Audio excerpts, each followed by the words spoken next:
1500 kilometre দূর থেকে Iran কিভাবে ওই পাহাড়ি চুদানি ইসরায়েলের ভেতর ঢুকে হামলা চালাচ্ছে।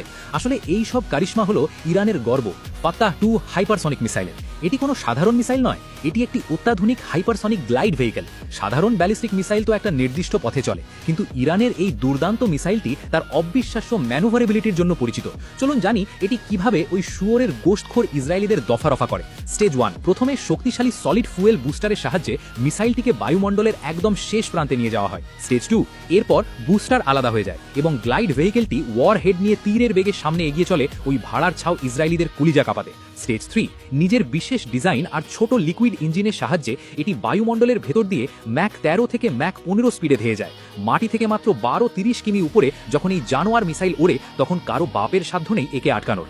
স্টেজ 4, যখন এটি টার্গেটের কাছে পৌঁছায় তখন এটি বারবার নিজের পথ পরিবর্তন করতে থাকে, ফলে ওই বেশ্যার দালাল ইসরায়েলি ডিফেন্স সিস্টেমের পক্ষে একে ট্র্যাক করা অসম্ভব হয়ে পড়ে। আর মাত্র কয়েক মিনিটের মধ্যেই এটি ওই খাঙ্কির পোলা শত্রুঘাটি একদম ধূলিসাৎ করে দেয়। আরও জানতে ফলো লাইক করো।